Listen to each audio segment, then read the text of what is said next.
या ठिकाणी येणार आहेत। आपल्या विभागाचे मंत्री कपिल पाटील साहेब या ठिकाणी येणार आहेत। जानकर साहेब या ठिकाणी भाषण देऊन गेलेले आहेत। अनेक वक्त्यांची भाषणे आपल्या पुढे या ठिकाणी होणार आहे। पण आपल्या या राज्यामध्ये मागील 3 महिन्यापासून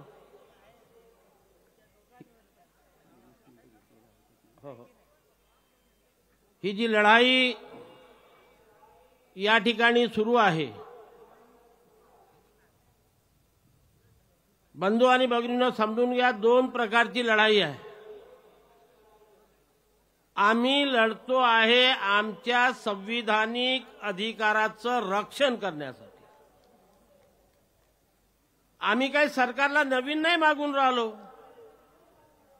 या विचारपीठावर बसलेली एकही मंडळी नवीन काहीच मागत नाही। जे काही आम्हाला संविधानाने दिलेलं आहे ते आमचं अबाधित राहावं हीच आमची एकमुखी मागणी आहे। आणि दुसरीकडून आंदोलनकर्त्यांकडून नाही आम्हाला यायच्यातलंच पाहिजे, यायच्यातलंच पाहिजे, यायच्यातलंच पाहिजे। अरे बाबा, जे नियमात नाही बसत ते कोण देऊ शकते? देण्याचा अधिकार कुणाला आहे का? या 2 विचारसरणीचं हे आंदोलन आहे। आम्ही म्हणतो आमच्यात यायचं नाही, ते म्हणते आम्हाला तुमच्यात यायचं आहे। त्या दिवशी विधानसभेमध्ये जानकर साहेब फार चांगले बोलले की आमच्या ताटात जे आहे ते आम्हाला खाऊ द्या। सभागृहात बोलले ते, आमच्या ताटाला छिद्र करू नका आणि आमच्यामध्ये येऊन आमच्यातली पोळी तुम्ही खाऊ नका। मित्रांनो, या देशाला स्वातंत्र्य मिळाल्यानंतर 40 वर्षाच्या संघर्षानंतर 40 वर्ष आम्हाला संघर्ष करावा लागला। म्हणजे आज जे काही आम्हाला 27% आरक्षण मिळते ते 1952 पासून मिळायला पाहिजे होतं, पण ते आपल्याला लागू करण्याकरता 40 वर्ष वाट पाहावी लागली। आणि या महाराष्ट्रामध्ये 94 मध्ये पहिल्यांदा जी.आर. निघाला आणि आम्हाला ओबीसी, व्हीजेएनटी, 12 बलुतेदार, अलुतेदार सर्व मिळून 30% आरक्षण या राज्यामध्ये मिळालं, जे केव्हापासून मिळायला पाहिजे होतं? 1952। आज मिळून आम्हाला 30 वर्ष झाले, पण 30 वर्षामध्ये अजून सुद्धा राज्य सरकारी नोकऱ्या किंवा केंद्र सरकारी नोकऱ्यामध्ये आमचे 27% लोक भरले आहे का? उत्तर आहे नाही। 12 ते 13% वर केंद्र आणि राज्यामध्ये आमची भरती झालेली नाही। शिक्षणामध्ये पूर्णपणे आरक्षण नाही। आणि मग आमचा एवढा मोठ्या प्रमाणामध्ये राज्यामध्ये 1 लाखापेक्षा जास्त पदाचा, केंद्रामध्ये 1 लाखापेक्षा जास्त पदाचा बॅकलॉग शिल्लक असताना आम्हालाच अजून संधी नाही मिळाली। त्याच्या पहिलेच तुम्ही आम्हाला म्हणता आम्हाला तुमच्यात यायचं आहे, आम्हाला तुमच्यात यायचं आहे। अरे बा, पहिले आम्हाला तर आमचा अधिकार मिळू द्या आणि मग ह्या अधिकाराची संरक्षण करण्याची ही लढाई आपण समजून घ्यायला पाहिजे। आणि याकरिता 3 दिवस सभागृह चालले। आमदार साहेब आत्ताच या ठिकाणून गेले, बाकीची मंडळी या ठिकाणी आहे। मला वाटते 100च्या वर आमदार 3 दिवस रात्री 12-12, 1-1, 2-2 वाजेपर्यंत चर्चा केली। चर्चेचा सारांश काय निघाला की शेवटी आमचे सन्माननीय भुजबळ साहेब जे म्हणते, बबन तायवाळे जे म्हणते किंवा या विचारपीठावरील प्रत्येक मंडळी जे म्हणते तोच सारांश निघाला। आमचंही काम नाही की मराठ्यांना आरक्षण मिळालं पाहिजे, त्याला आमचा विरोध नाही आणि कोणाचाही विरोध नाही, पण आम्हाला जे मिळालं त्याच्यातून नाही। आणि 3 दिवसाच्या चर्चेमध्ये मग विधानसभा असो की विधान परिषद असो, सर्व आमदार काय तेच बोलले की सरकारने मराठ्यांना आरक्षण दिलं पाहिजे, पण ओबीसीच्या आरक्षणाला धक्का लागता कामा नाही आणि सरसकट कुणब्यांचे प्रमाणपत्र देता येत नाही। मग एवढे मोठे आमदार तिथे बोलतात, त्यांना कोणी काही म्हणत नाही, पण आम्ही बोलतो तर आम्हाला म्हणतात आमचा विरोध करतात। अरे बाबा, आम्ही कुठे विरोध करतो? आम्ही आमच्या संविधानिक अधिकाराचं रक्षण करून राहिलो। हे रक्षण करणं तुमची आमची जबाबदारी आहे की नाही सांगा, आहे की नाही? मग आम्ही काय चूक करून राहिलो का? तरी आमचे विरोधक आम्हाला शिवाय आमचे कशाला पाहिजे? या गोष्टी होऊ शकत नाही त्याची ते मागणी करतात आणि आम्ही आमच्या संविधानिक अधिकाराचं रक्षण करायला जातो तर आम्हाला ते विरोधक म्हणतात। याच्यामुळे कोणी खचून जायचं कारण नाही। आम्ही या ठिकाणी जे एकत्रित येतो आहे आपली हिंमत वाढविण्याकरता, आपल्याला ताकद देण्याकरता की अफवांना बळी पडू नका। बळी पडण्याचं कारण नाही, आपण सर्व लोक मिळून आपल्या संविधानिक अधिकाराचं रक्षण करणार म्हणजे करणार। आता दुसऱ्या प्रकारे अशा प्रकारे आमच्यामध्ये दहशत निर्माण केल्या जाते की 35 लाख नोंदी सापडल्या, 52 लाख नोंदी सापडल्या आणि आमच्या सामान्य ओबीसीला असं वाटते की आता एवढ्या नोंदी सापडल्या ह्या सर्व नव्याच होय आणि एवढे लोक नव्याने कुणबी येणार। मित्रांनो, अशा प्रकारे नाही आहे।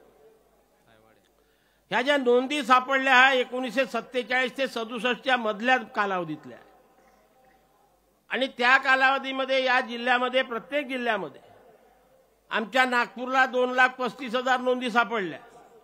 त्या 2,35,000 पैकी 85,000 नोंदी या डबल टिबल आहे।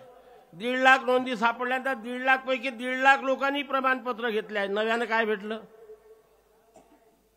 आणि मग त्याला सुद्धा आपण घाबरून जायचं कारण नाही, कारण 67च्या आधी ज्या ज्या व्यक्तीच्या महसुली दस्तऐवज किंवा शैक्षणिक दस्तऐवजावर कुणब्याची नोंद आहे त्यांनी ऑलरेडी प्रमाणपत्र घेतलेले आहे। शिक्षणामध्ये आरक्षण घेतलं आहे, नोकरीमध्ये आरक्षण घेतलं आहे आणि राजकारणामध्ये आरक्षण घेतलं आहे। परंतु आमच्या सामान्य ओबीसीच्या मनामध्ये वारंवार एकच प्रकारची मागणी करून एक जी दहशत पसरविण्याचा प्रयत्न या ठिकाणी होते आहे,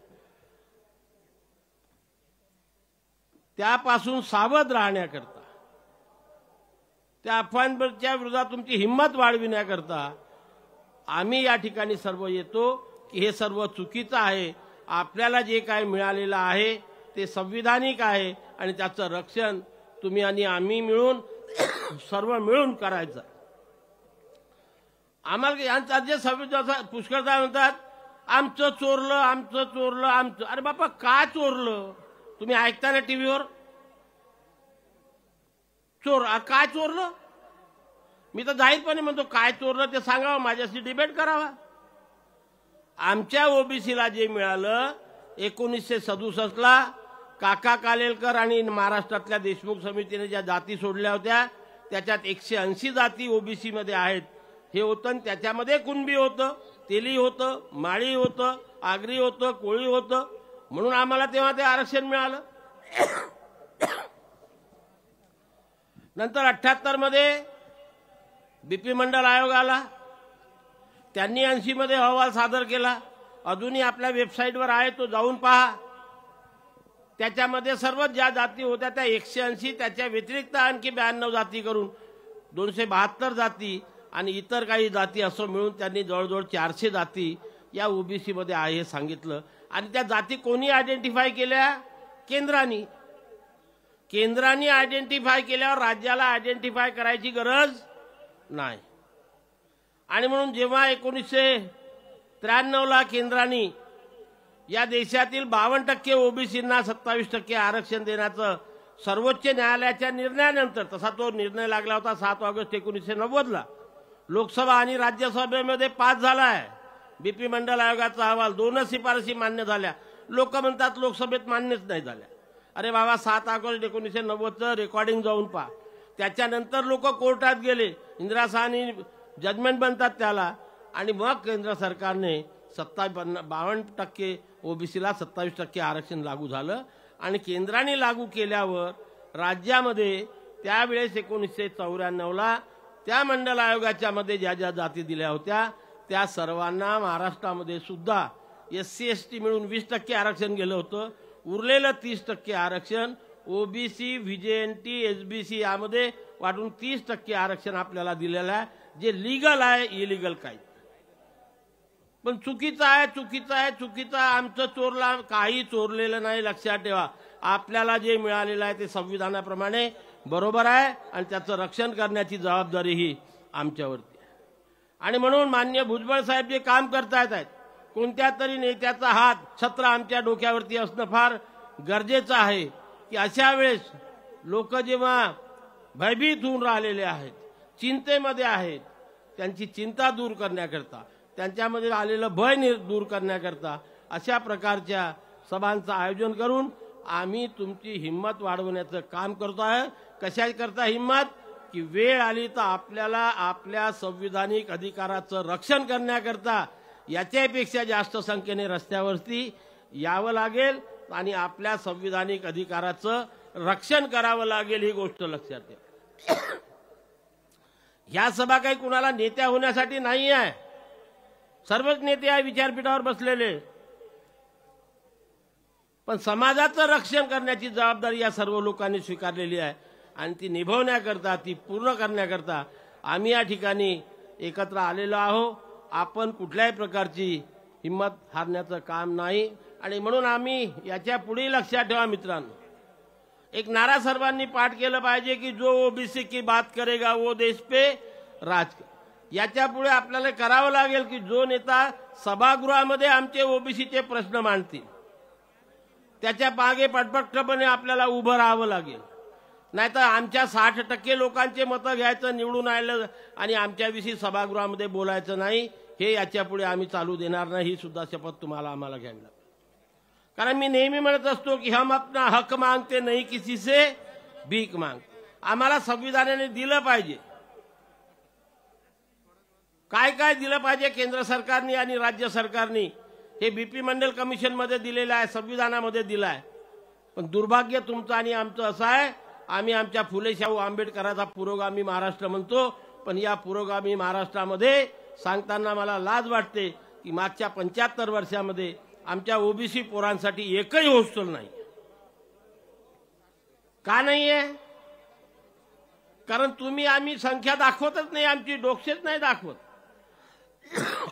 कोणत्याही सरकारला जोपर्यंत आम्ही डोके दाखवणार नाही, कोणतं सरकार ते देणार नाही. आता यावर्षी आम्ही सरकारकडनं 72 हॉस्टेल मंजूर करून घेतलेले आहे, ज्यापैकी 52 हॉस्टेल आता जानेवारीमध्ये सुरू होणार आहे. ज्या पोरांसाठी हॉस्टेलमध्ये प्रवेश मिळणार नाही त्यांना महानगरपालिका मोठ्या क्षेत्रामध्ये वर्षाला 60,000 रुपये, बाकीच्या ठिकाणी 52,000 रुपये मिळणार आहे.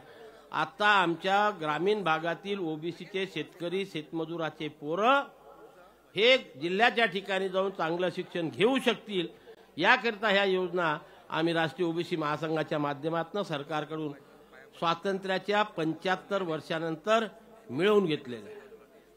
आणि अशा प्रकारचे आणखी केंद्र आणि राज्य सरकारने ज्या ज्या सोयी आणि सवलती द्यायला पाहिजे त्या आपल्याला मिळवून घ्यायच्या असेल तर तुम्हाला आणि आम्हाला जास्तीत जास्त प्रमाणामध्ये डोके दाखवावे लागेल. डोके दाखवणार नाही तर या राज्यामध्ये आपल्याला काही मिळणार नाही. आणि म्हणून आजच्या या सभेला भरपूर वक्त्यांना या ठिकाणी बोलायचं आहे. माननीय भुजबळ साहेब आता या ठिकाणी थोड्याच वेळात येणार आहे. मी आपली सर्वांची दिलगिरी व्यक्त करून माफी मागतो की माझं मुंबईला जायचं विमान आहे. मला सांगितलं होतं की 3 वाजता सभा सुरू होईल, सभा थोडी उशिरा सुरू झाली. आपली सर्वांची माफी मागतो कारण इथून विमानतळावर जायला 2 तास लागतील. तर आपली माफी मागून मी आपली रजा घेतो. पुन्हा एकदा जरा साथ द्या. जय ओबीसी, जय ओबीसी, जय ओबीसी, जय ओबीसी. अतिशय सुंदर